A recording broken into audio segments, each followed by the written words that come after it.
All right, it seems like most of the audience is here, so we'll go ahead and get started. Thank you all for joining us. My name is Isabel Newsom. I am a scientific applications specialist at Visual Sonics, and today we'll be hearing a very wonderful talk from Alex Dhaliwal, who will be telling us about how microbubble shell composition alters organ biodistribution and focused ultrasound-enabled delivery to orthotopic breast tumors. Before we get started, just a few housekeeping notes for you. A recording of this webinar will be made available once the session has ended. And for the duration of the webinar, we will keep all lines muted. So if you have a question, please submit that through the Q&A button that you'll see at the bottom of your screen. You can submit questions at any time, and then we'll answer them all at the end of the presentation. We expect the talk to run for about 30 minutes, and then we'll have 5 to 10 minutes of questions at the end. Our speaker today is Alex Dhaliwal. He is a fifth-year MD PhD student and veneer scholar at the University of Toronto. Alex is currently completing his PhD in the Department of Medical Biophysics under the supervision of Dr. Gong Zhang. His project focuses on the combined use of focused ultrasound and custom fabricated multimodal microbubbles to improve drug and nanomedicine delivery to solid tumor targets. He's especially curious about the areas of nanomedicine and preclinical research that fail in clinical translation, namely the enhanced permeability and retention effect, and how using EPR adaptive strategies such as focused ultrasound can be used in the development of more generalizable, successful platforms for chemotherapy. So with that, I will hand over the screen to Alex. Well, thank you everyone for coming and listening to some work that me and a few collaborators in my lab have been conducting over the past 3 or 4 years. Izzy gave a good introduction to the title, so I won't belabor you all again with that. But just know that I'm very excited to share this work, and that if anyone is curious about it and aren't able to ask their questions throughout the course of the talk, I'm very open to being contacted afterwards. So without further ado, let's dive in. I'm sure this audience is very familiar with microbubbles. They're the most widely studied class of contrast agents in ultrasound imaging. Even before they were being manufactured, there are accounts of nurses shaking up saline syringes before injecting patients to introduce tiny air bubbles into solution in order to take advantage of the vascular contrast that arises when you have a gas-air interface between an area like the bubbles and the blood that they're circulating in. Now, of course, those types of bubbles were very shortly lived, and so modern microbubbles make use of mainly 2 advancements to improve their utility as contrast agents. The first is an encapsulating shell, which is used to stabilize that gas-air interface and reduce surface tension. And typically, these are made of lipids, polymers, or proteins. And the second is a core, a gaseous core that's more stable than air. It's usually some sort of inert gas with a low diffusivity, such as a perfluorocarbon. Now, throw into the mix a more sophisticated imaging system that can isolate nonlinear contrast provided by those microbubbles, and you've created a recipe for one of the most widely spread clinical imaging modalities, which has made huge impacts in fields from cardiology to diagnostic radiology. Now, over the past couple of decades, the uses of microbubbles have started to extend beyond imaging into broader areas of therapy and diagnosis. Many groups are making custom formulations of bubbles, doping them with dyes for imaging or conjugating them with drugs for therapy. And many of them take advantage of their role as potentiators in focused ultrasound-based procedures. Essentially what happens is that when ultrasound signals are focused into a tiny volume, they elicit minor expansions and contractions at the treated location due to varying positive and negative pressures that are being generated there. Now, when this ultrasound, this focused ultrasound, is applied at gas-containing microbubbles in vasculature, the effects are amplified. And this causes the bubbles to grow and shrink and sometimes rupture, which, depending upon the pressure and parameters used, can create local forces in the blood vessels that can transiently create pores within the endothelium. And this can allow for circulating drugs or nanoparticles, especially those co-injected alongside the bubbles or loaded onto the microbubbles themselves. Those can escape the vasculature and enter an area such as a tumor by virtue of their proximity. And this is really the basis of microbubble-mediated focus ultrasound for drug delivery. Now, as the medical applications of microbubbles continue to expand, it's worthwhile to examine the tools that already exist clinically. There are several clinically approved agents, the most widely used being Dfinity in North America and Sonoview in Europe. And both of these are widely used in those therapeutic studies involving microbubbles. However, the characteristics that make a good imaging agent aren't necessarily the same characteristics that make a microbubble ideal for theranostic applications. And furthermore, the safety profile of therapeutic formulations that deliver complicated payloads are usually held to different standards than those only containing lipids. For instance, the contrast agent Dfinity was clinically approved without even a full pharmacokinetic analysis being published on it, because this wasn't really pertinent to its safety profile or its usage directions. However, if one were to take Dfinity, load a similar microbubble with, for instance, a chemotherapeutic drug with a narrow therapeutic index, because they're trying to improve its delivery to a tumor, it would be much more important to know how the characteristics of the microbubble affect the drug's pharmacokinetic and biodistribution profile. Now, the co-author of the work that I'm going to be showing today, Manisha Rajora, conducted a literature review of microbubble drug delivery work conducted over the past couple of decades. And it was found that there's a profound lack of quantitative biodistribution and pharmacokinetic data for microbubbles as a delivery platform, much less than is the case for analogous delivery platforms like nanoparticles. And much less than is typically expected for a platform that's expected to be viable for clinical translation. Now, the studies that do exist that try and quantify drug delivery to the microbubble shell are partial in their approach to the problem, either looking at only uptake within a single organ, examining biodistribution only at a single time point, or examining studies up to a shorter time limit of maybe 1 hour post-administration, or not even using a focused ultrasound comparative group. Now, our group seeks to fix this by performing the first longitudinal quantitative study on microbubble shell biodistribution and pharmacokinetics with relevant focused ultrasound comparative groups. Now, the main thrusts of these studies are threefold. The first is to understand how changing microbubble shell composition, which is an important factor in any delivery platform, affects microbubbles in their gas containing, meaning when they're visualizable by ultrasound, and beyond, as this is relevant to where they end up in their body, and it usually how it is relevant to how it associates with their safety profile. Point two, secondly, we want to understand whether shell composition influences in which organs the microbubbles end up in.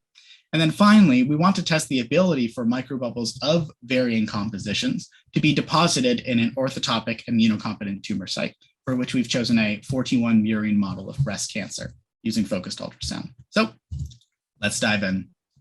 Integral to the study that we're doing today was a shell load that could be incorporated into the shell of multiple different types of lipid-based microbubbles, and that would allow for quantitative tracking of where the microbubble shell fragments ended up in the body. And this is where the porphyrin lipid enters the picture. So porphyrins, shown here as this molecule within the green hexagon, are a class of macrocycles with fluorescent properties that, due to that hole within the circle, can be chelated to a variety of different metals. And among these metals are radioisotopes. And thus, porphyrins are very popular agents for fluorescence imaging, photodynamic therapy, and positron emission tomography after they've been chelated to radioisotopes. Positron emission tomography being PET imaging. Now, our lab has created a procedure to attach these cyclic molecules to a lysolipid such that the entire molecule functions similarly to a phospholipid, such that they can serve as an ideal building block for different lipid-based supramolecular structures like lipid nanoparticles, HDL-like nanoparticles, or, in our case, microbubbles. So when incorporated into a microbubble, porphyrin lipid creates a system that can be probed on multiple levels. The first is diagnostic ultrasound to assess the gas-containing state, as is possible with all bubbles. The second is fluorescence, which is a semi-quantitative measure in this context because fluorescence is quenched in the supramolecular microbubble form, but is recovered if the microbubbles deaggregate back to their monomer form. And so it gives us a way of assessing the state of our microbubbles, whether they be intact or disrupted. And finally, we have our PET imaging, or gamma counting, which is capable of quantitative assessment of our molecule in both the ordered and disordered states. And so overall, this makes the porphyrin lipid microbubble a very powerful and versatile tool to conduct this study with. Now, we incorporated these porphyrin lipids into a variety of different shell formulations, which we've based upon the formulation for Dfinity, which is most closely represented by the form in the top left, just with porphyrin lipid thrown into the mix. Dfinity microbubbles have C16 chain length lipids composing them, which means that there are 16 carbons within the acyl chains of the phospholipid. And also, they contain a negative charge through the presence of phosphatidic acid, imparting a negative charge to the whole bilayer shell. And so the ways that we've modulated this is we've tried using lipids with longer chain lengths, so both C18 and C22 chain lengths, and also with microbubbles where we've removed the negative charge, meaning that we haven't included phosphatidic acid in the formulation. And this is to try and encompass a range of formulations which are used by a lot of groups that are making custom formulations of their microbubbles for their loaded delivery work. Now, all of these formulations were found to have very similar sizing characteristics, including overall microbubble yield and mean size, as assessed using a Coulter counter. And thus, it's unlikely that population level differences between the different bubbles would be affecting their in vivo behavior and response to ultrasound. It will primarily be based on the actual components of the bubbles themselves. Now, a radio labeling procedure was developed by my co-author, Manisha, based on similar conditions that our lab has used to radio label porphyrin lipid nanoparticles. We chose copper-64 as our radioisotope because it has a 12.7-hour half-life, and this gives us access to an adequate time frame typically used for assessing pharmacokinetics, which is around 48 hours. As well, copper-64 exhibits primarily beta decay, so it's unlikely to have any physiological effects beyond just providing a signal for our PET imaging and gamma counting. We also validated that the chelation procedure isn't changing the sizing characteristics of our bubbles, which on the bottom left we're showing as the number and volume distributions as measured on a Coulter counter, where the black lines are the normal formulation of the bubbles and the pink lines are the copper chelated formulations of the bubbles. And on the bottom right, we've summarized the total microbubble populations up to 1 hour after activation. And the data I'm showing here is just for one formulation out of the library, but similar data was collected for all of the different formulations of the library, and none of them showed a significant change in the microbubbles post-chelation. And we also assessed the effect of chelation on fluorescent properties of the microbubbles and showed that this also didn't alter its behavior. On the bottom left, the two plots display UV-Vis absorbance spectroscopy data for intact on the right and disrupted bubbles on the left. Now, both of these show a characteristic Q-band absorbance of around 667 nanometers, which is characteristic of the porphyrin within them. And in the intact case, this is slightly redshifted due to aggregation that happens in its supramolecular form. Now, on the bottom right, we have the fluorescence spectra of our data, which illustrates that the porphyrin dye remains almost fully quenched when it's within that microbubble form for both the chelated and unchelated versions of the bubbles. But that if you are to disrupt the bubbles with the detergent, here we use 1% Tritenex 100, we recover the fluorescence. And this is why throughout the context of this study, we talk about fluorescence being only a semi-quantitative metric and why we're relying more on the PET imaging and gamma counting to assess uptake in the data that I will show forward. And some other groups that are attempting to look at this in a similar way, I think it's also very important for them to consider whether or not there are any quenching characteristics in the dyes that they're using, because it can definitely lead to some misleading results if that's not taken into account. The first comparison that we wanted to make was to look at the acoustic circulation times of different microbubble formulations as they circulate throughout the body. And we did this by conducting nonlinear contrast imaging of a murine kidney while injecting the microbubbles. Now, the video, along with an approximation of the ROI drawn on the renal cortex, is shown on the upper right. And on the left, we have a live demonstration of the summed intensity within that ROI. This was collected on a Vivo 2100 system with nonlinear contrast mode equipped, and we used an MS-250 transducer. Now, the reason why we imaged the kidney is because it's a well-vascularized organ where it's quite easy to achieve a consistent field of view, and thus we're able to make relative comparisons between our different microbubble types. Now, the characteristic distribution that can form can be interpreted mathematically to get information about the circulation lifetime of the bubbles, with a select few of these mathematical interpretations illustrated here. They include the mean transit time, or MTT, which is the time elapsed between when the signal first hits 50% of its max intensity, as the microbubbles are rushing into the field of view when they're first injected, and eventually when it drops back down to 50% of the max intensity as the bubbles gradually disperse and no longer provide contrast. In addition to this, there's the rising time and the falling time, which are pretty obviously explained, as well as the total transit time, which is approximately their sum. And there are other measures which can be performed, such as creating linear fits to the wash in and wash out phases of our agent circulation, or modeling the whole distribution, which can be done with something like a gamma variate function. I won't dive into the results of that in this presentation, but if you have questions about it, I have supplementary slides on them.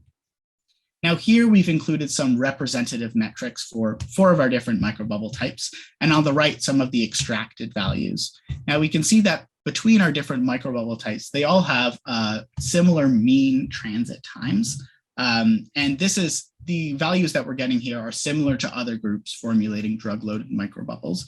But we can see that when we look at the total transit time, it reveals that one of the formulations, our C18 chain length microbubbles with no phosphatidic acid, display an extended circulation time. This is largely attributable to the increased falling time that it exhibits.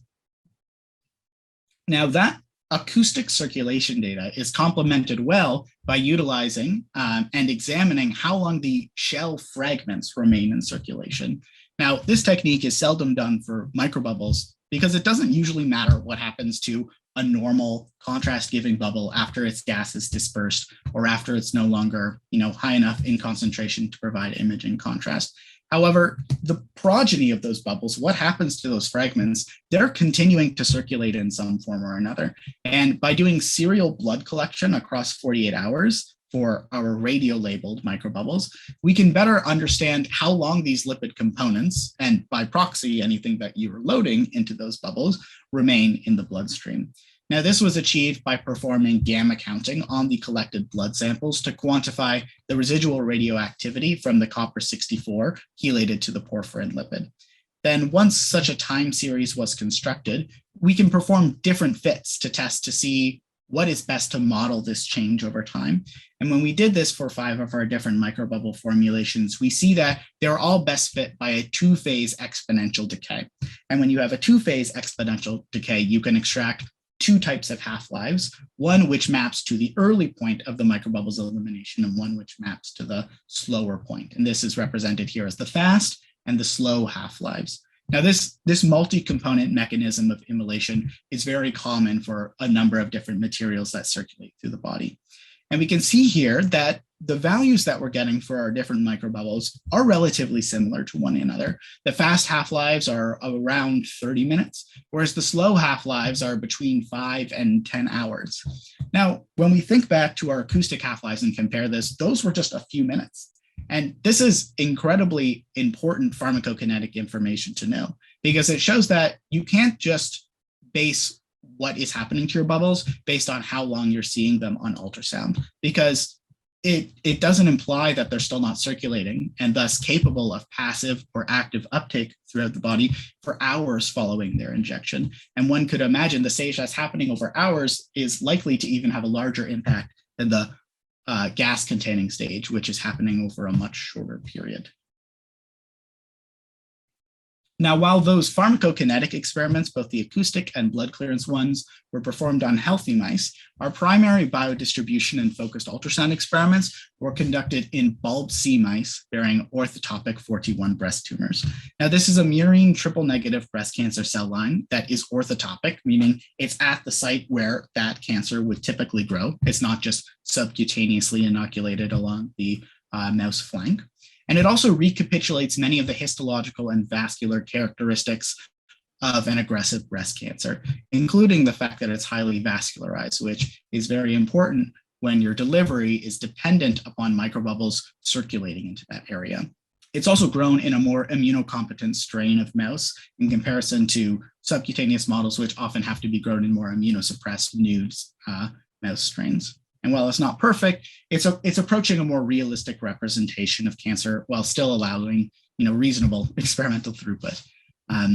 The mice were inoculated with cancer cells 2 weeks before experimentation, at which point the tumors reach around 50 millimeters cubed in volume, and the animals were secured with a tail vein catheter, injected with microbubbles, and then immediately treated with focused ultrasound for 2 minutes, after which they were imaged for up to 48 hours.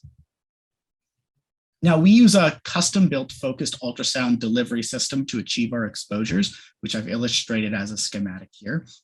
It's capable of driving a transducer with totally customizable sequences of waveforms that give almost complete control over factors such as pulse length, pulse repetition period or pulse repetition frequency, duty cycle, pressure, frequency, duration of sonication, etc.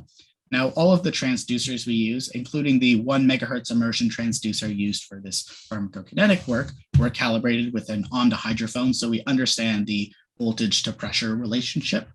And the signals that were collected were done so using a pico digital oscilloscope and then processed within MATLAB using a passive acoustic detection setup, which allows us to measure the acoustic response of the tissues and the bubbles within them in circulation. And I've included a photo of the immersion setup with the transducer arranged just for reference. And as for imaging, we conducted both the hyperspectral fluorescence imaging, shown here on the right, and combined PET-CT imaging, shown here on the left, at 5 time points, at 1 hour, 3.5 hour, 6 hour, 24 hour, and 48 hours post-injection. Now, the hyperspectral fluorescence imaging gives us, as I mentioned, a qualitative view at how our agent transits through the mouse, and it's sensitive to its stage of disruption, whereas the PET data quantitatively measures the signal used throughout the body.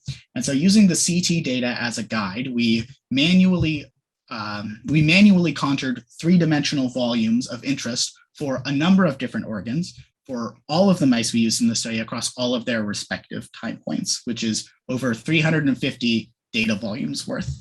And if this sounds laborious, it's because it most definitely was. It took months of time with at least 3 people working on it, basically as their full day job.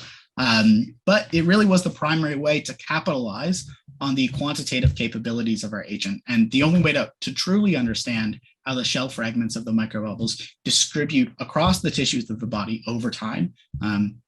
And when we think about this, it all of a sudden seems less surprising that, this sort of encompassing study across multiple formulations with all of the appropriate control groups hadn't been completed before.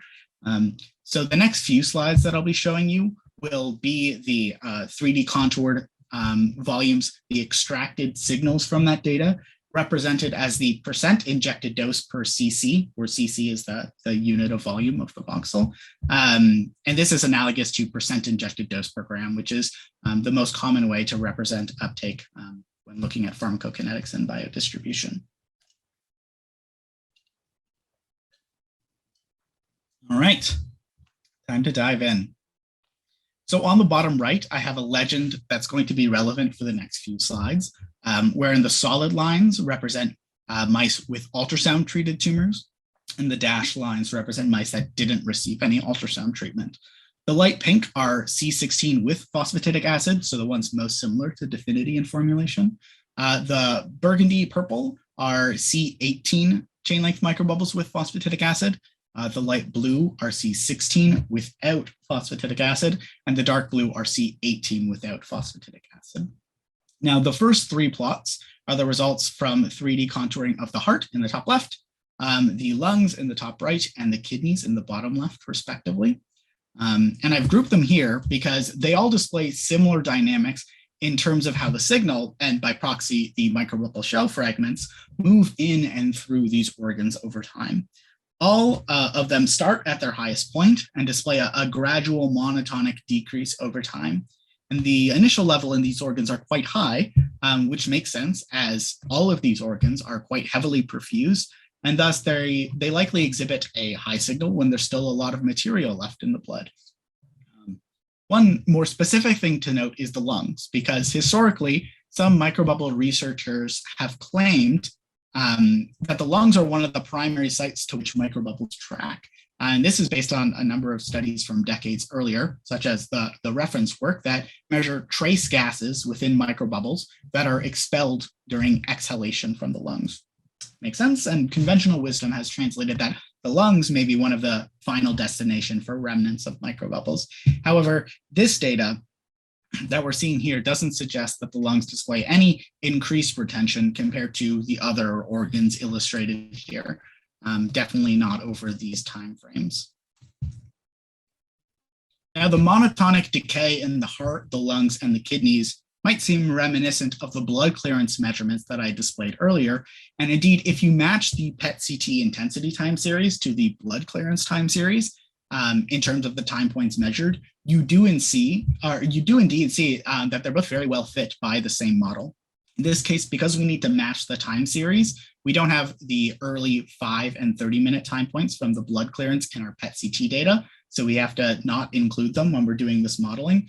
And when you remove that early time point, you no longer are best fit by a two-phase model where you have the fast phase and the slow phase. You're best fit by a one-phase model. And so the exact values of the half-lives when you're doing this are less representative of their true values, but it does allow you to compare whether or not they are reflective of the same physiological reality. And so in this case, we have a one-phase exponential model, and you see very good matching between the predicted half-lives for the different microbubbles. I'm only showing the heart here, but it also works for the lungs and to a lesser extent the kidneys, all of that compared to the blood. You can see that for the different values seen here, the different colors are all very similar to one another, which refer to the different microbubble types with the fitting to the different sets of data. And for this reason, I like to refer to these organs as being the perfusion-dominated organs, such that they are appropriate proxies for blood in this scenario, and that they're not retaining a meaningful amount of the circulated agent. Instead, they're more so reflecting the amounts that just remain within the blood. Interestingly, some groups that have done, partial aspects of this study before have, rather than doing blood collection, if they've had imaging data, they simply take, a minor region of interest within the heart and already call that a proxy for their blood circulation. And so while some of those papers weren't, providing the appropriate justifications about why that might be valid, at least in the context of this study with the setup that we have here, we showed that's honestly, that's not too far off from the ground truth. Now, the next primary organs of interest are the liver and the spleen. Both of these organs are the largest components of what's known as the reticuloendothelial system, also known as the mononuclear phagocyte system, or MPS. And this system is hugely important in the field of nanomedicine because it's one of the biggest ways in which injected agents of a nano size, so between approximately 5 and 200 nanometers, are sequestered and cleared from the body. Now, we know microbubbles are quite a bit larger than this, but once the microbubbles lose their gas, they likely fall somewhere between a smaller, more nano-reminiscent size range. And thus, it's logical, and other people have made inferences, that they could be cleared by a similar mechanism. So starting with the liver here, right away, we see that the clearance pattern is very different than the 3 perfusion-dominated organs that we looked at previously. Here, there's some gradual increase during the early phase of circulation up to 6 hours, wherein we're seeing sort of a differential degree of uptake between the different microbubble formulations. And this is followed by an almost linear decay to the final measurement time point, at which point the differences between the microbubble formulations are less pronounced. Specifically, we see that the early phase uptake for microbubbles of short chain lengths, those C16 microbubbles, is greater than the longer C18 chain length microbubbles in both contexts. There may also be a higher initial uptake for the negative phosphatidic acid containing microbubbles, but this wasn't shown to be statistically significant at these earlier time points. Now, this sort of trend is actually reflective of similar dynamics observed in nanoparticle-based systems, which are reflected in some of the references I've provided here. The theories about why shorter chain length things and more charged particles go into the liver to a greater degree is thought to be due to greater degrees of opsonization, which is happening for these particles, which are the way that the body signals that they should be removed from circulation by organs such as the liver. However, whereas the differences in formulations of nanoparticles really have a minuscule effect compared to other nanoparticle parameters like size, here, the effects that we're seeing here in terms of how much going into the liver, sometimes increasing by as much as 1.5 to 1.75 fold, are much more pronounced, despite the microbubble populations exhibiting similar size profiles. And this suggests that microbubbles may follow similar trends as nanoparticles in terms of how formulation affects their uptake by the RAS, but the magnitude of those trends appear to be magnified in the microbubble context. The next organ showing here is the spleen, which shows even more dramatic differences between microbubble formulations, the most dramatic of the organs that we've looked at. And here, the C18 chain length microbubbles display up to a 3-fold increase in uptake compared to the C16 chain length microbubbles below. And this accumulation persists across the entire 48-hour period of measurement, sometimes even gradually increasing up to that point. So a large time frame over which this process is continuing to happen. Now, for the spleen, the effect of microbubble charge, meaning with or without phosphatidic acid, doesn't seem to have an impact on retention within the spleen. You can see that the two differently charged microbubble formulations are reflecting approximately the same uptake dynamics. And because both the liver and the spleen don't show that monotonic decrease, I like to refer to them as retention-dominated organs because their signal profiles don't just reflect what was seen in blood clearance pharmacokinetics. Now, beyond the formulation-dependent uptake seen for the spleen, it's also worthwhile to consider the magnitude of uptake in the spleen seen for these microbubbles. So again, using nanoparticles as an analogous field, the liver very commonly overshadows the spleen in terms of its uptake. And this isn't surprising because the liver is sometimes 10 times the size of the spleen. And thus, when you look at the percent injected dose, so not normalizing by weight, usually the liver is 10 to 15 times the values that the spleen would have. However, in the microbubble context, despite the spleen being much smaller, it appears to be a massive harbor of microbubble shell fragments, with the comparison here, wherein the upper pieces of data are from the liver and the lower pieces of data are the spleen. We're showing that the spleen is achieving as much as half of the percent injected dose per gram of the liver, despite being 10 times smaller in size. Now, other work that I've conducted since this point has shown that in certain contexts, the spleen sometimes exceeds the liver in terms of percent injected dose per gram at certain measurement time points, which really is quite unique. And the nature of why microbubbles specifically seem to have this huge splenic uptake and potential ways that this phenomenon can be manipulated, that's very interesting to our group, and it's currently being explored further. Additionally, it can be noted that for all of the organs that we've looked at so far, we don't see a major difference between the ultrasound-treated experimental arms, those solid lines, and the ultrasound-untreated experimental arms, the dashed lines. Now, overall, this is an important finding because it shows that our focused ultrasound treatments, they're not changing off-target biodistribution. And this is a non-trivial point because focused ultrasound exposure to microbubbles in a benchtop context, so outside of an animal, has shown that these exposures can alter a microbubble's size and their structure. And we already know that factors such as size have a huge impact on pharmacokinetics and biodistribution for nanomaterials. And thus, the presence of a focused ultrasound exposure, even at organs which aren't the ones that are the focus of the ultrasound, you could have easily altered that off-target distribution. But at least with all of the organs that we've checked out here, this was not seen in any meaningful degree. And finally, we can move to the 41 tumors, which I've shown the analogous data here on the left. And here we see a signal evolution pretty typical of analogous nanoparticle systems, wherein there's a progressive increase in the uptake over the first 24 hours or so, after which the signal either stagnates or gradually decays.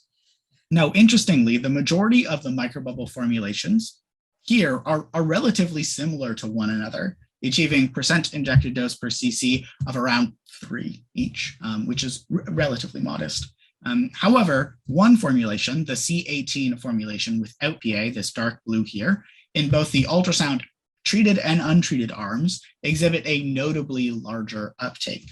Now, in addition to the high uptake relative to the other formulations, This formulation is also the one that displays the greatest overall benefit from the presence of focused ultrasound, especially at the time points up to 24 hours, whereas the other formulations really display almost no impact from the focused ultrasound.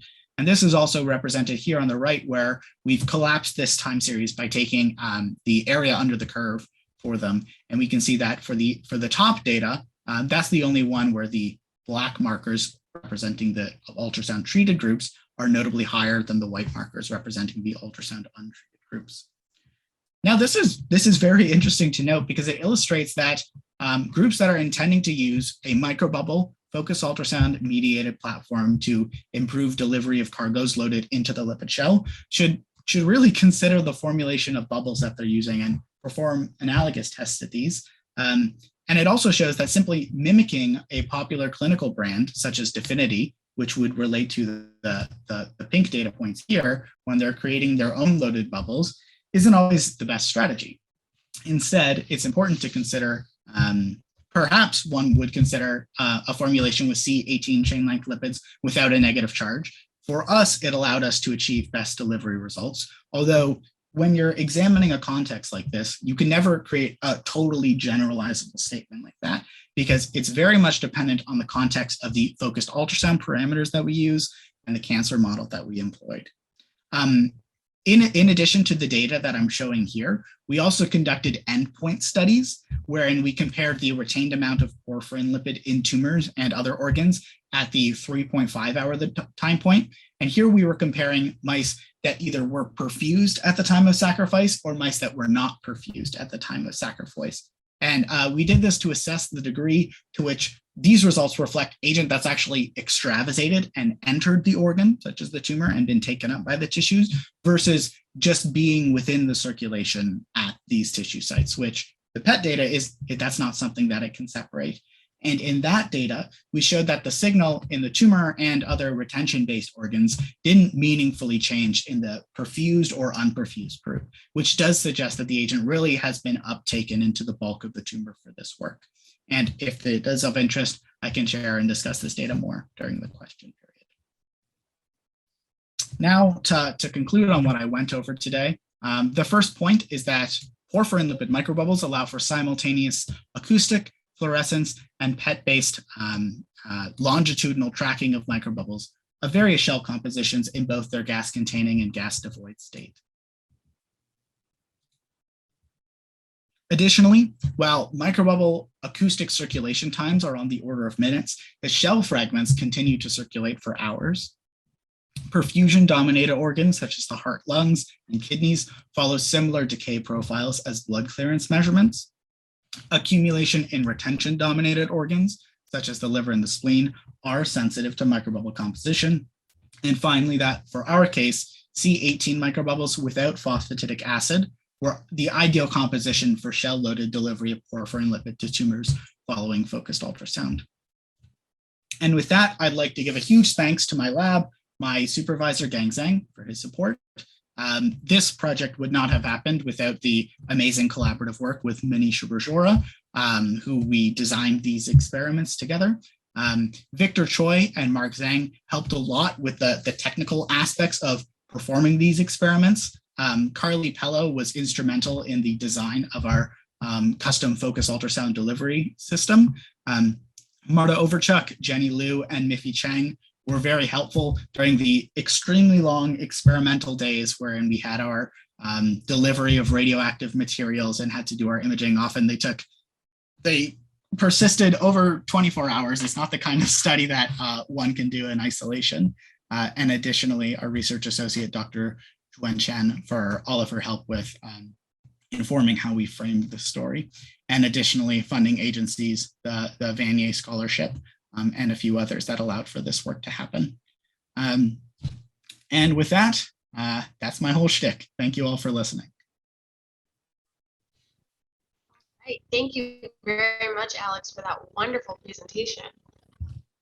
Please, as a reminder, if you have questions, submit them in the Q&A, and I'll get started with the first question for you. Do you think that your findings are relevant to groups who are using commercial ultrasound systems to deliver focused ultrasound therapy? as opposed to your custom system?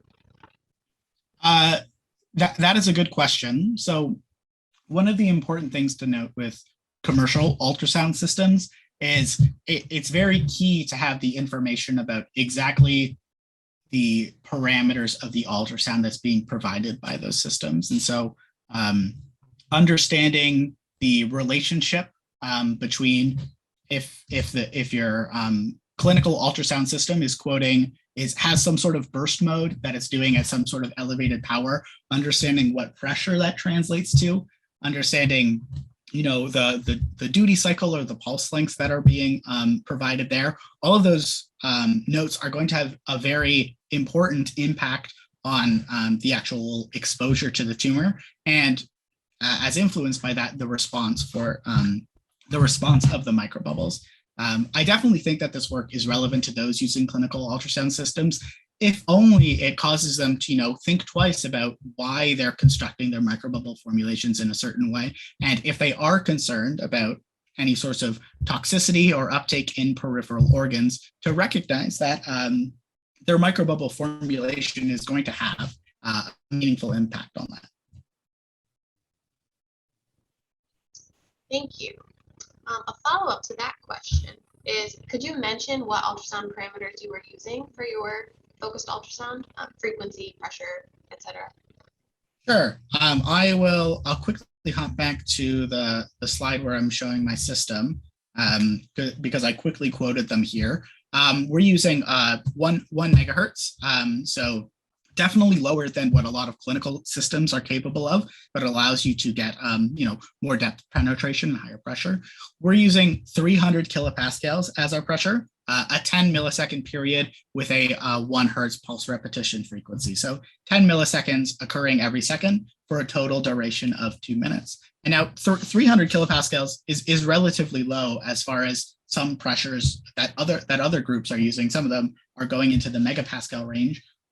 One of the things that we wanted to be cognizant of was, as you go to higher pressures, you start creating much more substantial changes in perfusion in these areas. And when you're considering a distribution study and specifically trying not to create huge hemodynamic changes that would affect how your agent circulates, here we wanted to be more conservative on the pressure regimes that we were using, so that wasn't a confounding point in our interpretations of our results. Excellent. All right. The next question is, why did you choose Dfinity as a base for your microbubble formulations? The main reason we chose Dfinity was a point of curiosity. Like, our group has used Dfinity in the past when we've done co-injection studies in the context of trying to improve delivery, and it's definitely in the top 2 of the most widely used clinical microbubbles for even these therapeutic applications. And so just understanding how the formulation of that Dfinity translates to these delivery type studies was important to us, because some of our formulations we had made with Dfinity, some of them we hadn't, and without really sitting down and interrogating, why are we imparting a negative charge to our bubbles? Is that changing the circulation dynamics? Is that going to change how it interfaces with different passive and active mechanisms by which it's uptaken by tissues and by which it's cleared from the body? This at least gave us an anchor point, which hopefully will make it relevant to other groups using something that is a little bit more widely understood, to understand how variations from that, status quo might influence these things in the context of delivery. Absolutely. We have another bubble question. So it has been established that the type of gas core in your bubble also affects your acoustic half-life. So the question is, what gas did you use in your bubble formulation, and how do you think changing that gas would affect your results? Yeah, definitely. We use perfluoropropane within our microbubbles for all of the different microbubbles that we've used here. There are additional perfluorocarbons that you can use, such as basically as you're getting to heavier perfluorocarbons, you're getting to something with even lower diffusivities, and that's, in theory, you can get you might be able to get longer circulating bubbles. we've done some tests using perfluorobutane as well. And we did see that there were sort of like modest increases in improvements in those stability. And I think that a totally valid study could have been conducted using perfluorobutane or compared to perfluoropropane. We do find that perfluoropropane was more widely used, at least in the context of the focus ultrasound work that we are doing in our area. And as such, it was most relevant to our group and the groups around us. But I would be very interested to see how, the intersection of formulation with changes in the gaseous core, how that might interplay here in terms of where things end up in the body. Another question is, what are the advantages of your bubbles compared to commercially used bubbles? Are there any advantages? So there's always a trade-off that you're going to get when you're doing a custom-made bubble versus a commercial bubble. There's the simple question of utility. If you're making your own bubbles, you can do so at higher throughput. You're not always dependent on, purchasing from Dfinity. So that's one subtle point. In terms of the trade-off that we get from loading our porphyrin lipid into the dye, we do see that porphyrin lipid loaded bubbles are to a degree less stable than the complete Dfinity mimics that we've created in the lab. And we have created microbubbles that don't contain any porphyrin lipid that are exactly the same as Dfinity and that show very similar, if not slightly better, circulation stability profiles compared to, a sample of the clinical agent that we have here. The main reason why we're using porphyrin lipid here is because it allows for that quantitative tracking of what's happening within the bubbles. Additionally, there are other uses of porphyrin lipid. In its nanoparticle form, our lab has done a lot of work in terms of using it as a photosensitizer for photodynamic therapy and potentially as a sonosensitizer for sonodynamic therapy. And we're currently in developing phase 0 clinical trials for that use in the context of head and neck cancers and breast cancers. And so the idea of incorporating and creating a base porphyrin lipid microbubble really sort of opens the field into different applications of microbubbles, which I think there's been a very interesting marriage of sort of the ultrasound communities and the nanomedicine communities, where a lot of these techniques of biomedical engineering and modulating, which were reserved for nanoparticles, are being applied to microbubbles. And that is a very exciting time, but it's also important to, be very intentional with the design steps that we're making and with the design considerations that we're doing there, such that we're, still doing our due diligence in terms of important control experiments and important, setting the scene experiments, such that we hope this study could be one of those, so that as we continue to move forward, we're making decisions based upon evidence and not just transplanting all of our ideas from one field and assuming that they're going to function identically within another. Good question. Awesome. Well, we have one more question. So if there are any other questions in the audience, submit them now while I ask this last question. Based on the results of your study, do you have any recommendations for groups that are trying to design drug-loaded microbubbles for solid tumors? One interpretation of this bubble would be, or of the study would be to, keep your bubble formulation simple. The C18 no PA microbubbles is definitely one of our more simple microbubble formulations, and it did indeed seem to have the best impact on overall delivery. That being said, everything with its context. This is in the context of our system and our tumor model. Overall, just, try and make intentional choices in terms of your microbubble design.